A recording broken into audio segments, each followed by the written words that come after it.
right, good evening, everyone. Welcome, and thank you for joining us for the launch of our 2026 Courage Score. I'm Irene Gao. I'm the Executive Director of Courage California, and I'm based in Oakland. So, as I mentioned, very excited to have you join us for this launch. It's our 11th year, and this is our state legislative report card. It's our one-stop resource for all Californians to see how your legislators voted on key progressive bills, determine if industry campaign contributions influence their votes, and to contact your representatives directly about their record. So usually and traditionally, we launch Courage Score on the steps of the Capitol in person. That way, we get to invite some of our legislators to join us and some of our partner organizations. But this year, we've shifted to doing this virtual town hall because for our annual member survey, we got a lot of people indicating that they really wanted to understand how to influence state representatives. So instead of doing it on the state capitol, we wanted to invite all of you into the space to learn about how some of our partner expert lobbyists really get good at building relationships with their legislators and trying to get them to vote the right way in different ways. So we have a few bills that, a few goals that we want to achieve tonight. So of course, we want to briefly walk through the 11th edition of Courage Score. We also want to celebrate and spotlight one of our Courage All-Stars this year. And then we also want to talk about how to effectively engage state legislators from seasoned advocates who sponsor and lobby on bills alongside Courage California. So before we get started, did want to learn how you all currently engage with your state representatives. So I'm about to launch a quick poll here. So sorry, wrong one, hang on. It's the wrong poll. Let me see if I can get the correct one.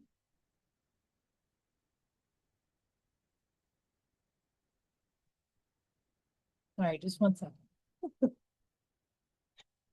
All right, so here's the first poll. So if you can just answer here, how do you currently engage your state legislators? So do you follow what they do in their district and or Sacramento? So oftentimes legislators have newsletters or email lists or things. Obviously they have offices both in their district and in the Capitol in Sacramento. And so folks can always contact them at any time. And Courage is also part of coalitions, and we work with partner organizations that also host different lobby or advocacy days to focus on a clear set of bills. And then, of course, there's other ways to engage legislators, especially as they're out in their communities and the Capitol. And then, of course, we know too, sometimes people don't have the time or the information or the resources to engage their legislators as well. So if you could just make your quick choice. And then we'll take a look at the results. So I see we actually have a good number of people who engage their legislators and maybe some folks in multiple ways.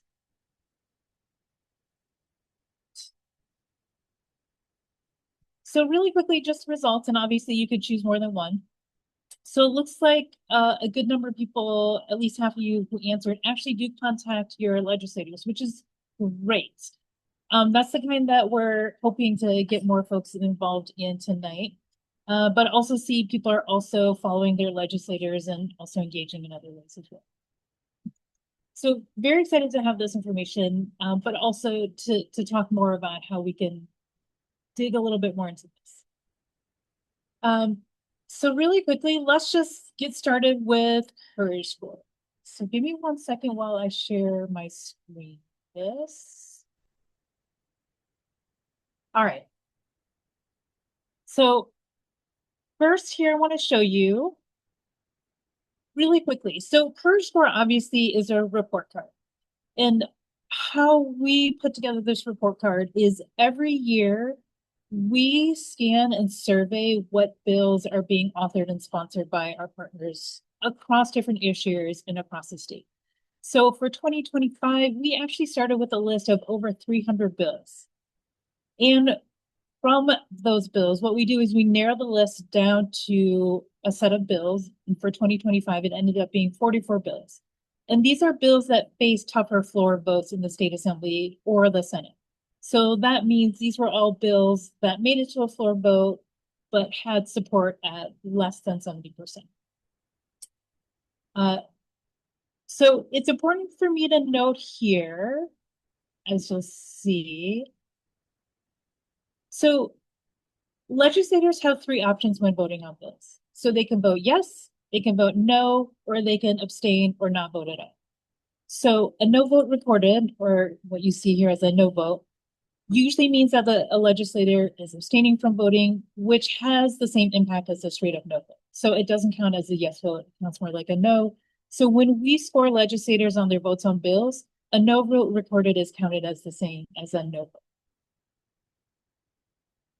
So let me show you really quickly how the scores sort of shook out.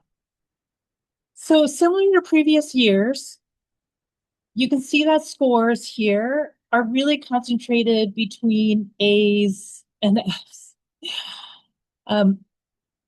With some Democratic legislators, scores like sort of spread out in between. So more like B's, C's, and D's. But oftentimes we're getting a lot from the 90s to the hundreds to the bottom to 0 to 10. All Republicans all score in the 0 to 10. We always get a few surprises that actually score above a 0. And in this year and other years, we usually get a few Democrats who are in the single digits or the very low double digits. So let's go up and look at, I'm going to show you. So if you click on an individual legislator's link, what you'll see is you'll be able to see how they voted on the different bills that we scored. But then you'll also get a chance to see how much money they took from real estate, oil, law enforcement, health insurance, and tech industries. So this year, tech industry is a new one that we started tracking. The numbers are a little bit low just because it doesn't count some of the other money that tech is funding through other ways. But we anticipate that tech money is only going to get bigger as they seek to influence legislators even. And so you'll see here in the case of Assemblymember Blanca Rubio, 3 of the contribution numbers here are in red because they are over 100,000. So you'll see that, again, like these are industries that they receive quite a bit from. And so what we encourage folks to do is if you look at the money they receive and how they voted on the bills, you can start to sometimes see a relationship between the money and how they vote. Also want to point out here too, we also want people to get a sense of how legislators have scored on the report cards of other partner organizations to get a sense of how they score on other issues as well. So you see that. And then also at the bottom, you will get a sense of how they have scored across Courage Score historically and lifetime as well. So again, this is meant to give people a pretty good picture of how their legislators are voting and where they're taking money from and how they've done it. But I would say the most important part on this, on our pages, is right here, is this black contact button. So we want to make it easy for you to contact your legislators directly after you've looked at their votes, their money, to tell them exactly what you think about how they're doing. So that way you can engage your legislators with just one thing. So highly encourage it. You see there's nothing here for Blanca Rubio, so you can just write a message as you see fit. Now, I want to show you some of like the more fun parts of Courage Sport as well. So as you'll see, each year we also want to celebrate the legislators who are courageous, who are all-stars. And we also want to call out the Hall of Shamers. So the legislators who, they may not necessarily have the worst vote across all of the legislators, but their votes are the most out of line in terms of how their districts have voted on different elections. So we do that based on a formula looking at how their districts voted on statewide ballot measures and some of the statewide races that every single Californian votes in. So you'll see here, we have a pretty large class of All-Stars this year and a pretty large class of Hall of Shamers. So this year we have 14 All-Stars and we have 11 Hall of Shamers. So this is bigger than in previous years. And this speaks to the trend that we're electing both more progressives and courageous legislators across the state, and also seeing a real need for change from the status quo. So we see a lot of concentration of Hall of Shamers, usually in like Los Angeles County area, Orange County, the East Bay, and Sacramento. And then the last thing I want to share here is that anyone can quickly find who their legislators are by searching for them by address. So a lot of folks tend to be really familiar with their members of Congress because their members of Congress are in the news, but state legislators, not so much. Sometimes you have to do a little bit more digging and a little bit more research. But we want to make it easy for folks. So if you input your address here, so this is the Courage office address, it easily pulls up who your state legislators are, so you can right away very quickly access who your representatives. All right. So that is what our Courage Score looks like this year. I do encourage you to spend a little bit more time on Courage Score, just because it's sort of fun to see how the legislators scored and just sort of see who's an All-Star this year and who's in the Hall of Shame. I also want to acknowledge something pretty important, which is that obviously the numbers don't always tell the whole story of any legislator or what happened in a legislative session. But Courage Score is meant to be a starting place to explore and understand the bigger picture of what our state representatives are or aren't doing on the issues we hear the most about. But there's always more context beyond the scores, and that's why it's really important for people to build ongoing relationships with their state legislators. So again, as I mentioned, any of the ways that we pulled at the beginning, contact their offices, sign up for their newsletters. Each legislator has their own official website, and on there you should be able to sign up for their email list.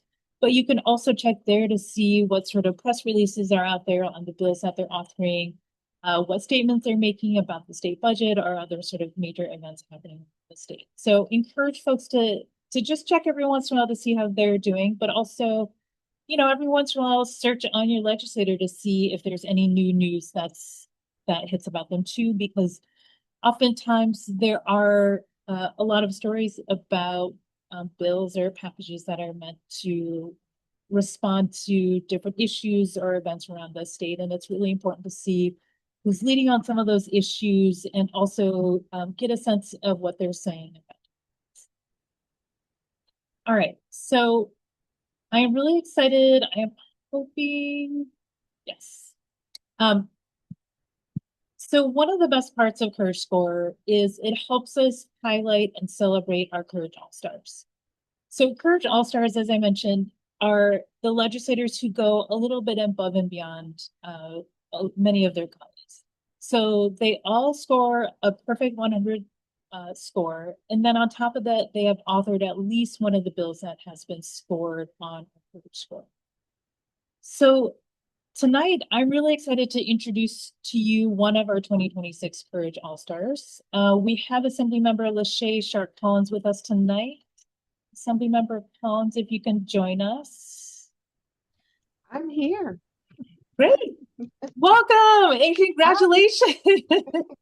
Thank you. So a couple of things I want to mention. I'm really excited about having you here because you are a first-time legislator, but you have a long record of public service. Mm-hmm. But with any first-time legislators, it's never a guarantee of like how things are going to go with Courage Score. And so for me, it's always a delight to hear about a progressive candidate like you as you're running for office, and just to see the reward after 1 year to see you as an all-star is just sort of like, it's great. And I think it's really important because in this day and age, it feels like having a legislator like you just come out really strongly out of the gate is a really great model for all legislators. But I also think it's something that I hope your constituents and all Californians take a lot of pride in as well. Okay, thank you. Yeah. So So as I mentioned, Assemblymember Sharp Collins, she was elected to her seat in just 2024. So as I mentioned, 2025 was her first year. So she authored a really important bill that made it into Courage Score this year, and that was AB 847. And Mhm. that bill was authored to give law enforcement oversight bodies access to records to investigate police misconduct, which a lot going into that, but a particularly brave bill.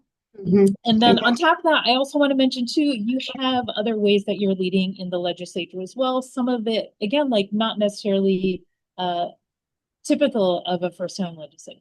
So you are serving as the Assembly Assistant Majority Leader on Policy and Research. Yes. You're the parliamentarian of the Legislative Progressive Caucus, and you're the co-chair of the Select Committee on CalFresh Enrollment and Nutrition. Yes. So you got a lot going on and appreciate that. But again, welcome to your town hall. Congratulations. Thank you. I'd love to hear from you. What does it mean to you to be a Courage All-Star? Obviously, I'm kind of lost for words, to be honest, because this is amazing, especially being a first time member. I'm very proud of my score, and then the fact that the description is it says in the face of corporate pressure.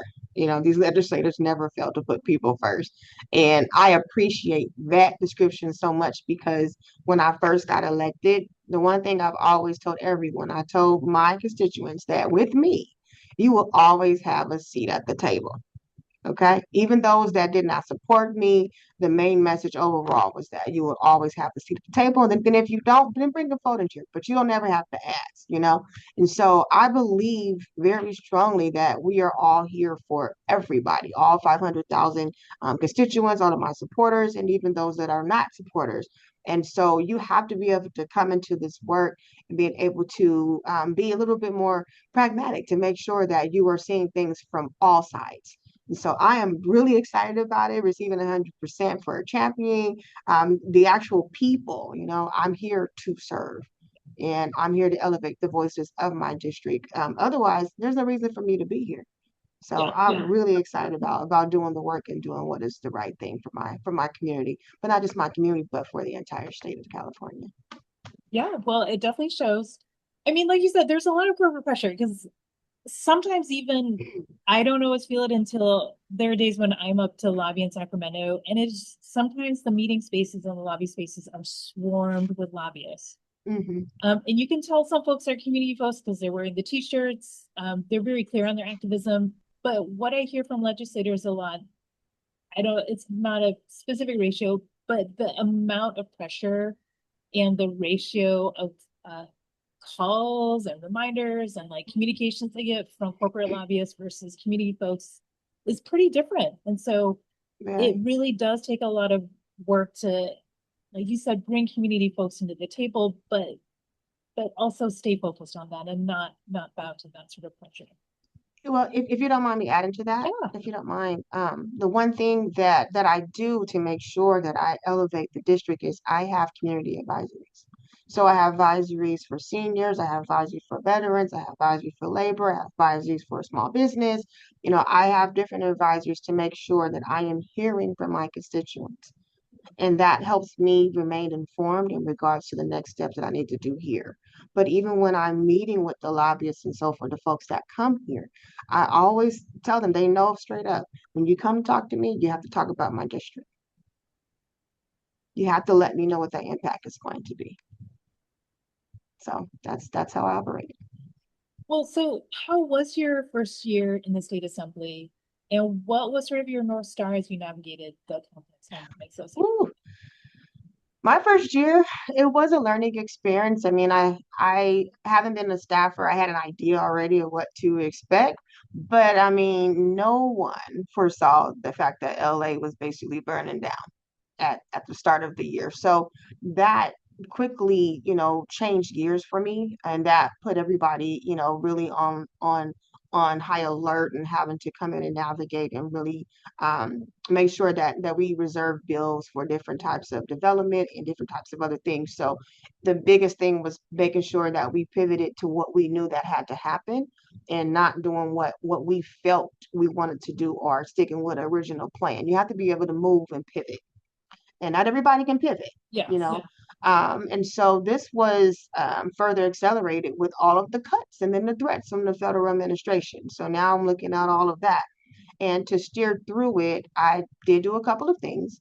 My first votes, they were rooted, obviously, as I said, based on my district and my values, and that helped me navigate a lot of things that were tricky, different types of issues that was tricky. But then, secondly, I made sure to communicate where I am on issues as soon as I can. You know, I don't leave people in limbo at all. I communicate with other members. I communicate with opposition. I communicate with supporters alike as well, and make sure everyone knows where I'm at because I don't believe in giving people surprises. So, and if there's a way to find some middle ground, then we will do that. And finally, I just, I'm a believer in paying attention and watching. So I did keep my head down, and focus on issues that were right in front of me. I have to tackle things that I know that I can handle. And when you do that, that opens up the door for so many other things because you're not in everything. You are focused on the work that truly needs to be done. And so with so much going on there, there can be pitfalls. You know, there can be pitfalls from the over involvement and so forth. So I have my areas that I tend to focus on, and as I mentioned, my district needs, and I truly try to stay true to them. I don't waver. Yeah. So what are you proud of from your first year? There's so much. There's so much. One of the biggest accomplishments for the district in the tight budget year was the fact that I was able to secure 60 million and actually a little bit more than that, but I been able to, you know, the first amount was $60 million for the district. And that was difficult to do. And coming in as a new legislator and being able to you know to submit budget requests that was geared towards medical and other things to get that done, I'm grateful for that. And then having 6 bills signed into law, including one of them that was regulating the predatory towing fees. People never thought about the tow companies. But when you think about the people and you think about affordability, you think about some other things, somebody had to regulate, and to know that for years people have tried and no one succeeded, and I come in as a freshman and succeeded with some regulations for the tow industry, I was floored. um, but also the fact that I was leading conversations on affordability, including CalFresh and also CalWork. And while I wasn't successful in securing the funds this past year, we did successfully advance the law when you as from what you mentioned, the law enforcement oversight. Um, so I am proud of it, and I'm bringing it up now even more so in our CalFresh conversations because my bill that I had that got held up would have assisted the drama we have now in regards to being proactive and being prepared for cuts because I was asking for us to backfill and they said it was too much. And now here we are trying to figure out how to backfill when we could have already had something put in place. Yep. Yeah. Hmm. I appreciate that sort of vision. Just it's really necessary, but fingers crossed, we'll do what we can to help support that, get across the finish line. Um, so what advice would you give to somebody who's interested in engaging their state legislators? First things first, if you are thinking about engaging, do it. Stop thinking about it and just do it. If you're afraid and you don't understand or you don't know what to do, it is okay. No one's perfect. So the only way for you to learn is to get involved, and then you will be able to learn, you know, to learn the process. But we cannot officially do our job if you are not here, you know, if we are not hearing from you. So please do everything you can to be available, to want to be a part of this, but also you have to tell your story.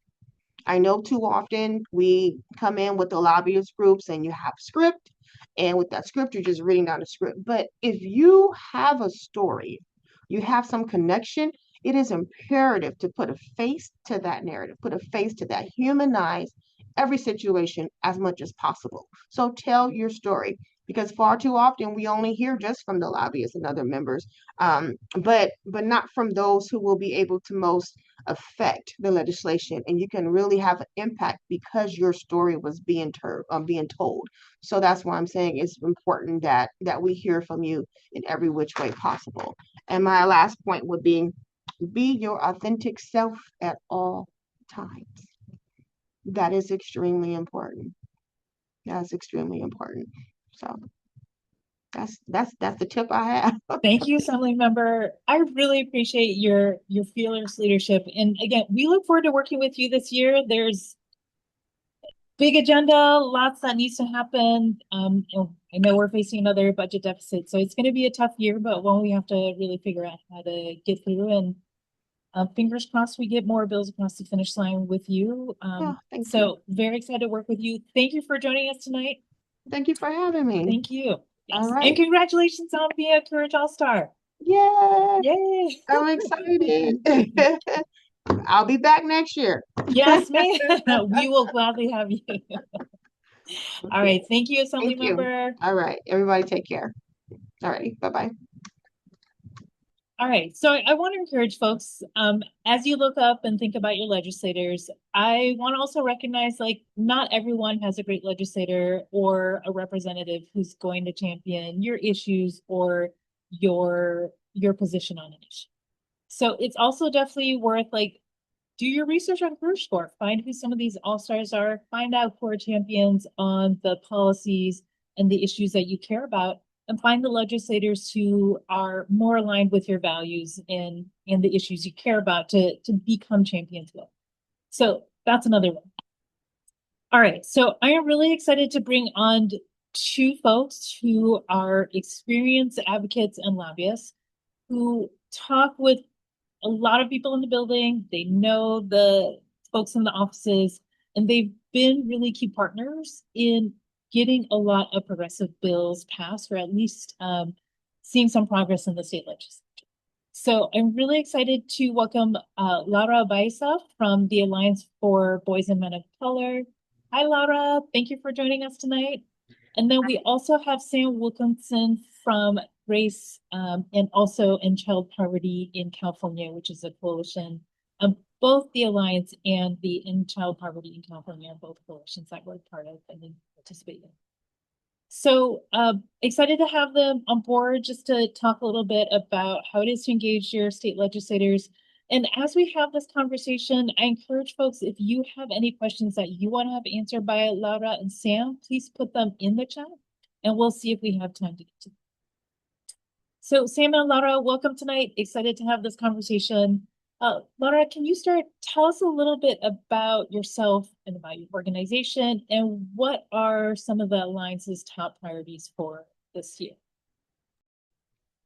Hi, everyone. Thank you so much for having me, Courage. My name is Laura Baeza. I'm the Policy and Organizing Manager with the Alliance for Boys and Men of Color, and we're a network of more than 100 advocacy organizations that come together to advance race and gender justice by transforming systems that are currently failing our boys and men of color, their families, and our communities.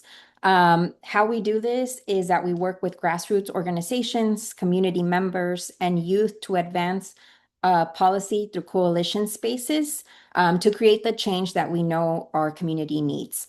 We do this often by letting those being affected directly by these bills lead those campaigns and tell us what they need. And I'm really excited to be here to speak to you, and I could share a little bit more about the bills. Do you want me to do that now or later? Yeah, let's do it. Great. So my organization focuses on 5 different issue areas: education equity, economic justice, youth justice, community safety and justice, and Healing Together campaign. We run a pretty big bill package, but I'll focus on 2 bills and one of our campaigns. So AB 1537 is currently championed by Assembly Member Brian. If you read through the scorecard, you'll see that he got an A+, or I believe he did. This bill, AB 1537, is also dubbed as the No Side Jobs for ICE. And what the bill will do is that it would prohibit local and state law enforcement officers from being employed in casual, part-time, contract-based, or any form of secondary employment for immigration and customs enforcement, the Department of Homeland Security, their contractors, or any entity that assists with or engages in federal immigration enforcement. Basically, we're saying that police should not be having a second job and getting more money by terrorizing our communities and separating them. So AB 1537 would put an end to that practice that currently they're allowed to have secondary employment with the Department of Homeland Security. We're working on this bill with a coalition called ICE out of California, which includes the CIPC, Endelon, and a lot of different organizations like ours that are currently working with community members who are affected by these terrorizing situations that we're seeing right now. Another bill is the HUG Act, also championed by Assemblymember Bryan. And what this bill would do, it's a lot of fancy language, so I'm just going to make it super simple. It allows youth and juvenile facility to hug their loved ones. The really important part about this bill is that it was created by youth in Los Padrinos juvenile facility in LA County. That's super crucial because, like I mentioned, our campaigns are led by our community members because they know best, right? And these youth came together and said, when I'm in juvenile hall and my family members or my community or friends come to visit me, I don't get a chance to hold them. I'll touch on our next campaign in a bit, but basically we know that the system is really good at breaking down our communities, especially our communities of color. And if you take away the ability of a youth to be able to hold their loved ones, you're taking their ability to become a healthier individual in their community and to prosper and have the opportunity to be a strong young man that is surrounded by community. So this bill basically says that that practice needs to end. And youth should be able to hug their loved ones.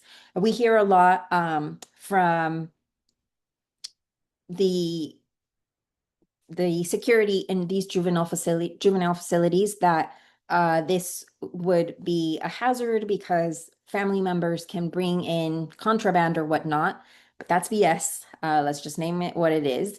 And we know that when we go visit these youth in these juvenile facilities, they go through an in-depth search. So that's just not a real concern for us. And we know that in building health communities, our youth need to be able to hug their loved ones when visited. So that is what AB 1646, which is also championed by Bryan, would do. And lastly, a really important campaign for us at the Alliance for Boys and Men of Color is our Healing Together campaign. And this campaign strives to engage young men and boys of color in the work to build safe and accountable communities. We know that when relationships are safe and have accountability, our communities are safe. And we know that to end intimate partner violence, we need to stop promoting punishment because we know that this is not working. What our organization is working towards is building community-based solutions centered on healing, accountability, rather than punishment and incarceration. And those are just 3 things we're working on and very passionate about. So if you have any questions, let me know. Thank you. Thank you, Laura. And Sam, same to you. So tell us a little bit about yourself and about your organization and the coalition and what some of your top priorities are for this year. Absolutely. And thank you. I so appreciate all the work that ABMOC does. And looking forward to supporting those bills this year. Incredible campaigns, those and everything else that you all are championing right now. A lot that you all are carrying for such a small team too. But hi, everybody. It's so great to meet you, see you. Sam Wilkinson. I use any pronouns, but I prefer my name. And I'm a senior policy associate with Grace and the End Child Poverty in California Coalition. So the End Child Poverty in California Coalition, ECPCA for short, is a coalition of over 170 organizations statewide. And so we run 5 kind of umbrella campaigns that focus on what it really takes for a family and a child child to thrive in California, specifically focusing on the history and legacies of racism, sexism, xenophobia within our public institutions. And a lot of our work is really about human services. So we focus a lot in the CalFresh space, CalWorks, or nationally TANF. And I focus a lot on our economic justice portfolio. So refundable tax credits, if you've ever received the California Earned Income Tax Credit or the Young Child Tax Credit, we do a lot of organizing in those spaces.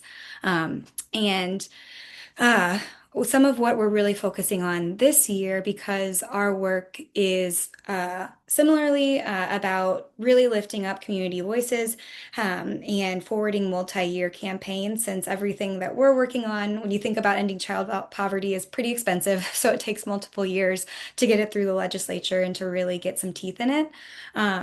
And so this year we have kind of our steadfast campaigns, but I wanted to uplift some newer work that's in response to the federal attacks that we're seeing. As I'm sure many people noticed this summer, there was a terrible bill that passed at the federal level, and we're still all trying to figure out what that means for families on the ground day by day. California is responding to it, and as Assemblymember Sharp Collins noted, there's a lot of great members doing a lot of progressive work to make sure that those benefits are backfilled by the state. But we need to do our job as advocates to make sure that that really does happen for our families. And so one bill and budget request that we're working on this year with the Western Center on Law and Poverty and the California Association of Food Banks is the CARES Act with Assemblymember Calderon. And what this will do is, potentially you all have seen when it comes to CalFresh or SNAP for folks who are able-bodied and without dependents. So there's that weird acronym ABOD that's always used. They're going to be subject to a time limit on CalFresh, and that's going to impact over 600,000 people in California alone. So that means that they are not going to have access to their benefits. And so what the CARES Act is going to do is try to use our state-funded program, California Food Assistance Program, to cover that population of people. We're also doing a lot of work to make sure that we don't further exacerbate the harm that has already been done in immigrant communities.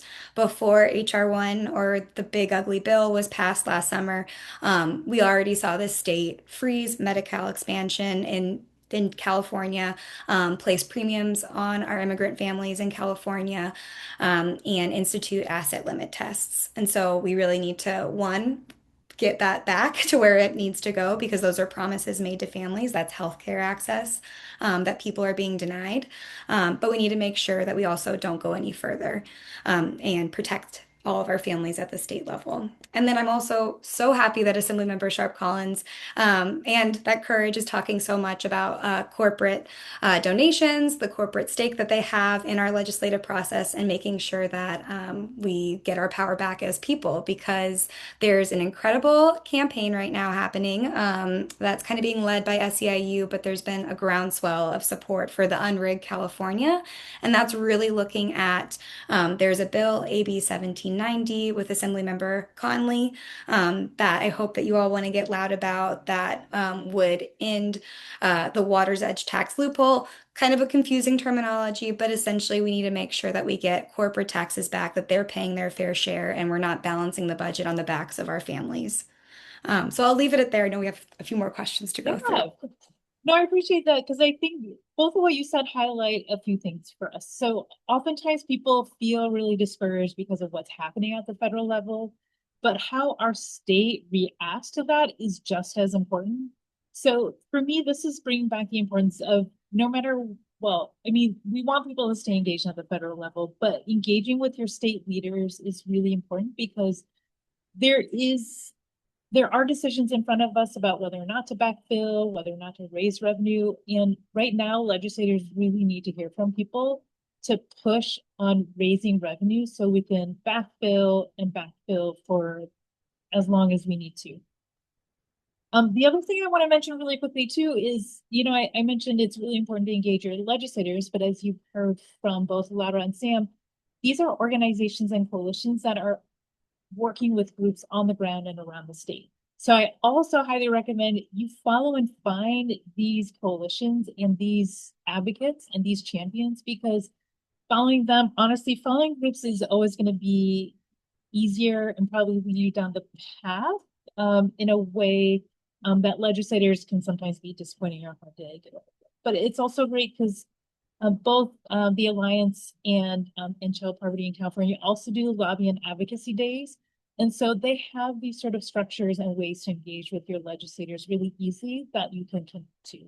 And so just want to mention that. All right. So Sam, my next question is for you. So how would you sort of describe the dynamics of Sacramento from the point of a view of an advocate or a lobbyist? And then do you see any differences between how things are like at the Capitol and what it's like working with legislators at the district level in their offices in districts? Yeah, thanks for this question. I'll answer it as an advocate. Um, I think, and Assemblymember Sharp Collins pointed this out as well, and I think Irene, you did earlier on the call too, that we've had consecutive years of a budget deficit, and we're looking at that in out years as well. And so I think that you'll find in Sacramento, but also locally, as I'm sure we're all very aware of our local budgets. I'm in Oakland, and it's always a bit of a chaotic mess here on that front. Um, but is there's not enough room to invest in our families. We really need to look at how we're spending our dollars. And I think that it's a really unique time too, where we're having these federal attacks kind of compound upon what was already state deficits that we were seeing here. And so we're seeing even fewer dollars flow in from the federal level, which is creating a lot of panic, but also a really incredible moment of opportunity to push on this raising revenue campaign, and really ensure that our dollars are being spent on families, on people, not on cops, tech, tax breaks for things that I think all of us can agree we really don't want to see or see a value, and actually is quite extractive to our communities and pushing them out in many places and regards. And so I think we've seen, as Assembly Sharp Collins is a great point, but other legislators who are newer to this space really come in as loud proponents of a raising revenue, fair taxation practices. And we also, I think there's another secondary electoral moment of opportunity where the loudest opposition of raising taxes has been our current governor, who is no longer going to be our governor. We have an election coming up in November, as I'm sure we're all very aware of. And so I think that we're going to be seeing a lot of new energy around this. And it's kind of incumbent on us to make sure that whenever we're in these organizing spaces, we keep lifting that up, because there are billions and billions of dollars that are going right into CEOs' pockets, right into making sure that profits are skyrocketing for corporations as families are getting less and less. And that doesn't need to be the case when we're in the fourth largest economy in the world, which we hear every other week, but yet we're not seeing that in our pockets. And so I think that that's going to be a really unique moment for us coming up this year in 2027. And then I think, as Irene mentioned, we both work in coalitions that really want to prioritize making sure that people who are interested in speaking and advocating in Sacramento are able to do so for issues that affect their lives. It makes the biggest difference. We have compensation structures to make sure that you're able to get there in an accessible way. But I would say like a big key difference is it's still incredibly meaningful to engage your district offices, and it can be a much more affordable, accessible, and just like at home touch point too. So I'd say both, and to the ability that you want to and can engage. Thank you, Sam. I'll take this quick minute to mention, because you talked about it, that Courage, we are planning to endorse in the gubernatorial race for the primary election. So we'll have an announcement about that in the next week or so. But Laura, my next question is for you. So what do you see as the most effective ways that you or folks who are part of the Alliance been able to persuade a legislator on a bill or a vote? Thank you, Irene. I would say there's two ways to persuade a legislator. One of them is by centering the stories of our communities. At least that's what we do here at the Alliance for Boys and Men of Color. It's really important they don't want to hear from me or Sam. They see us all the time in Sacramento, as well as our other staff members. So it's really important to identify individuals who understand each bill and have a story of why that's important to them. And another way to persuade is also power. I think that's really important to bring up, because in our community, we talk about two different types of power: people power and then money power. We oftentimes don't have all the resources when it comes to money, right? But we do have people power. And for ages, we've been able to move legislation forward because of people power. So I always talk about centering community, sharing the story of why, and when you're visiting these legislators, just really sharing the importance of what this bill would do for you and your community. Another important way to persuade them is to know where you have leverage. I think oftentimes we don't think about meeting with opposition. We think that it's not important. And if we don't meet with the opposition, we will never understand. And maybe understand is not the correct word, but we won't know their why, because oftentimes we're not going to understand them, right? Like we're not going to understand and we're not going to agree with them. But knowing their why as well will help you move these bills forward and have leverage. So I always tell them people power, your story of why, and understanding, knowing why the opposition is against your bill and using that as leverage throughout your campaign. So I would say those would be the ways to persuade legislators in Sacramento. Laura, and then Sam, what about you? What are some of the ways that you've seen like really move legislators? +1 to everything you just said. Couldn't agree more. I think to consistency and persistence. I think a lot of times people will see, and especially a lot of the issues that I think we care about, they do take many years to actually accomplish.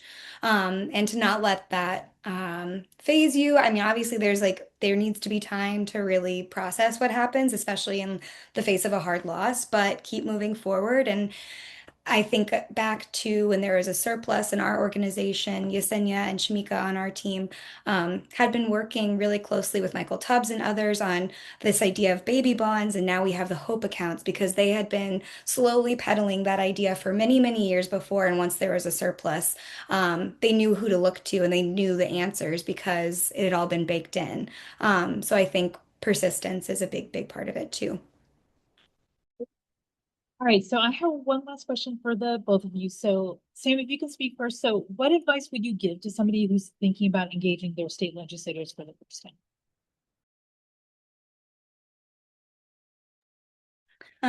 I'd say to the best of your ability to plug in to coalition support. There's so many people ourselves that would love to work with you. And also to, as Laura said, really be authentic in your story. I think that's the most powerful thing we bring to these spaces.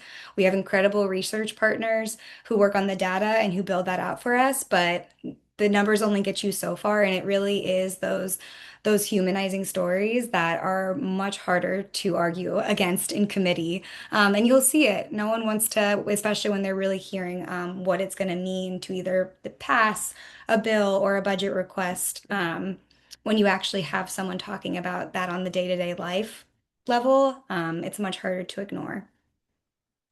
Thank you, Sam. And Laura, what advice would you give? Bug them. Like, just go in there and annoy them and really share your why. They're there to work for you, right?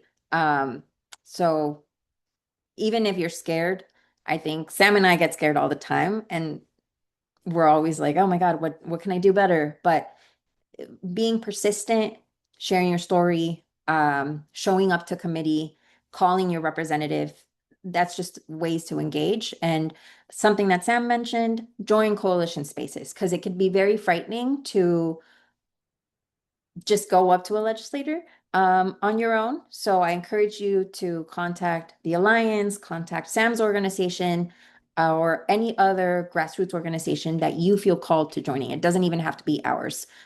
Courage also can connect you with those organizations, and I really encourage you to connect with them, because we're also here to support you and the bills that you're looking forward to pushing. Thank you, Laura. Thank you, Sam. I really appreciate it. I think one thing I want to add on top of this, which I think the first time I started doing lobbying was really helpful, is also all legislators have a staff team.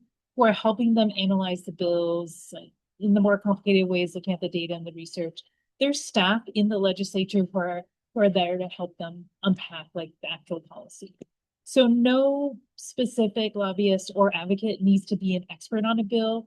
So what we bring as Sam and Laura is our experience, our stories. And so that is what's actually most powerful for folks. And I've heard directly from legislators that sometimes, they hear it, they're considering hundreds and hundreds of bills every single year. So, they're looking at the data, they're hearing all the analysis, but what really sticks with legislators is hearing people's personal stories. And I've had legislators specifically share like an aha moment when they've heard from somebody who was directly impacted. And that story or that experience can often shift their trajectory on an issue area for the duration of their tenure in the state legislature. So it is really important. It is these opportunities. And again, like sharing stories and sharing our experience is also something that we all have and that we can all bring. So, Laura and Sam, I really appreciate you joining us. Appreciate you doing this work. It is hard. It is extremely frustrating because we are going against the status quo, big money, but it's also like very aggressive, persistent lobbyists themselves. So like oftentimes law enforcement, oil, corporations. So these are folks who they'll throw money at an issue and oftentimes they get their way. And we are oftentimes the backstop to make sure that they don't. So really appreciate you guys being on the front lines of the work that you do. And again, encourage folks, follow the Alliance for Boys and Men of Color and End Child Poverty in California. Again, these are, as you heard, two really large coalitions that cover a lot of organizations around the state and who do a lot of work. And I'm proud to say that Courage California is part of both. So thank you, Laura. Thank you, Sam, for your wisdom and for your leadership. Thank you for having us. Yeah, of course. All right.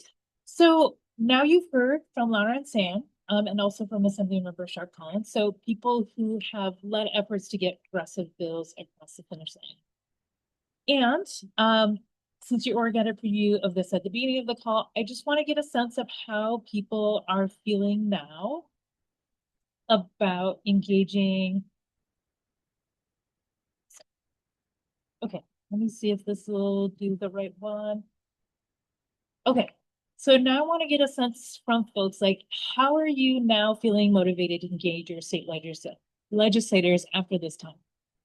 So you're interested in engaging them more, holding them kind of go on their votes. You want to go visit them on their offices. You want to participate in lobby or advocacy days, or in just about 40 days, you'll have a chance to potentially elect a more progressive state representative. There's lots of ways to get involved. All right. So I'm glad to see folks are looking to engage their legislators, but also just as excited to see people are excited about electing more progressive state representatives. As I mentioned, we have a lot of polishing folks who are concentrated in specific regions, but definitely a look into Courage Score to get a sense of where we need to, where we need other improvements and could use more progressive legislators. All right, so I'm really glad to see this. All right.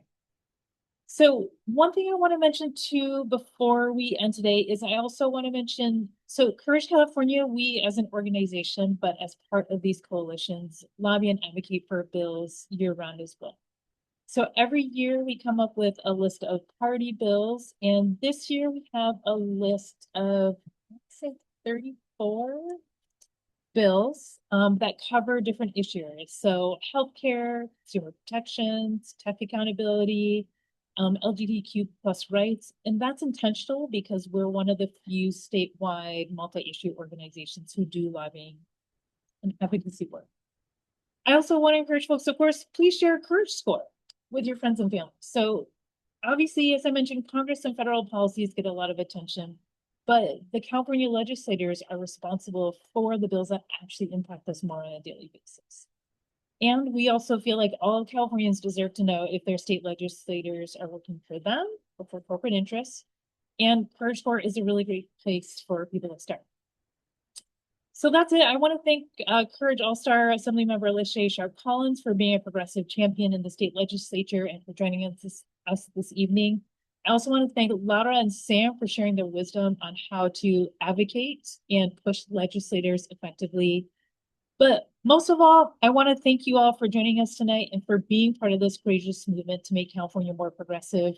Courage Score is what it is because of you, because we heard from people that they were frustrated that, you know, we have Democratic supermajorities in the state legislature, but we're not getting enough work done. And so Courage Score has helped us sort of unpack why this is happening and given people the tools and the resources they need to try to make that change happen. So thank you all for joining us tonight. Visit Courage Score, do your homework. I really hope that this encourages you to get engaged with your legislators, but most of all, I hope this encourages you to get engaged with Courage California more on our legislative priorities, as well as joining the Alliance and the End Child Poverty in California Coalition. So thank you all so much tonight. Have a good evening. Happy lobbying, happy advocacy, and we'll see you soon.